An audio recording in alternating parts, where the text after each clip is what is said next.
Hi everybody, Joe Cruz here with Trevor Berninger. We're doing things a little differently this week. Trevor's going to be discussing some compliance issues, some risk factors. Brought in the paper to have a little hard facts here. Trev, give us a rundown of what we're looking at. Joe, I think before we get into any of this stuff I got to talk about, we're talking about some big fines for data privacy violations these days, aren't we? Oh yeah, we've got Google on here, Marriott, British Airways for $230 million. So I mean, those are some serious names, and that's a serious number. I think British Airways topped the fine category of those threes with the number, but well, I mean, what do you think about that? I mean, with penalties like these going on, it's our obligation to tell you what you need to be thinking about when you're talking GDPR, CCPA. I saw Washington State's thinking about a privacy law.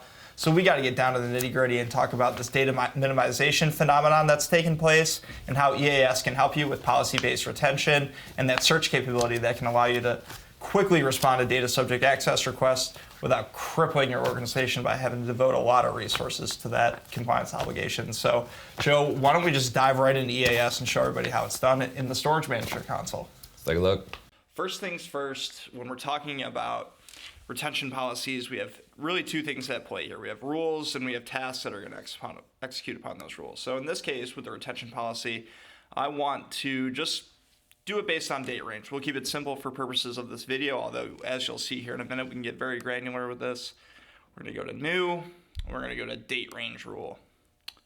And in this case, I want to have this retention policy apply to any data that is older than 7 years, which is commonplace in industries such as financial services, and we see it a bit in government as well. So 7 years, apply.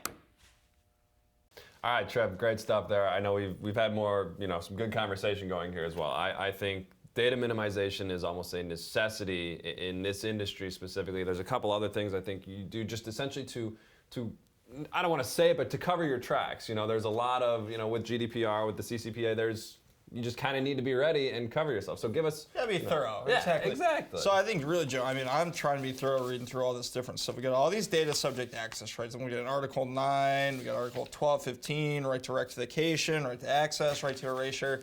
All this stuff is critical. As you saw, the fines are pretty hefty that Joe was talking about earlier. So you really need that retention ecosystem with policy-based backend that makes this easy for you to dispose of that data when you need to, those implicit data minimization themes that we're seeing across all these compliance frameworks.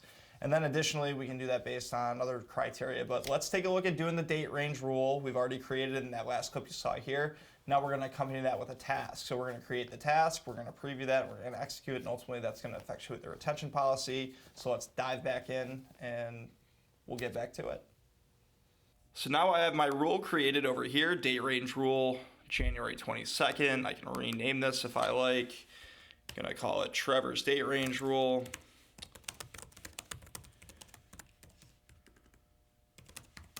Seven years. So again, this retention policy is going to, in accordance with the task that I'm gonna create,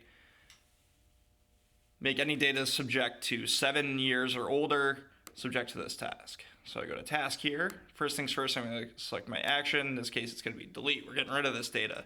Retention policy. From here, I'm just going to cancel that real quick.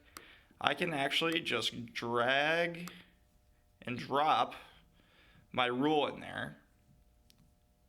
So we're doing a delete task at 7 years old according to the rule, and then I'm going to hit apply. Now, what is very critical is that, especially anytime you're deleting data, do not run the task right away. Preview, see what you're doing. So we make it really easy. You just press preview there.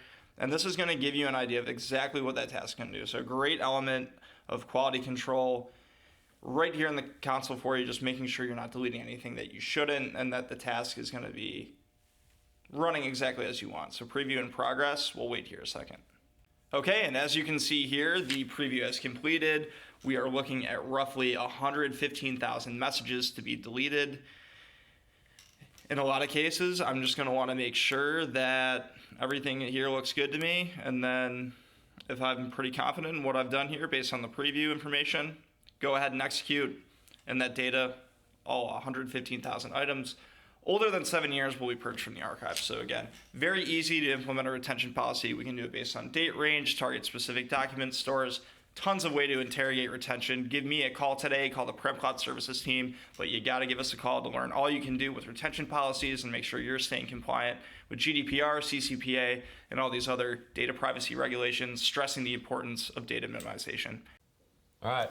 Love having you on here. You and I get talking, and I think that we've had some really great time here. So give us a quick rundown. What did we see, and what else? Yeah, so that clip, like I said, so retention is kind of twofold. You have the rule that's going to establish whether we're doing this by date range, message class, what have you. If you want to see a different how-to video and implement a different kind of retention policy, give me a ring. Happy to record that for next week. And then on the other half of that is the task. So as you saw, I created the task in that clip, but then what was really critical is that you preview. You see what the archive is going to do before you implement that purge, deletion, retention task, because ultimately, improper disposal of data, you run the risk of a compliance violation as well. So we want to make sure that you have all the bases covered, like Joe was saying, and all this capability at your disposal to easily implement a retention policy, whether that's 1, whether that's 5, whether that's 10, whatever you need. We're here to help. So give myself, Joe, member of the Prem Cloud Services team, a call today. We're looking forward to helping with this issue of data minimization.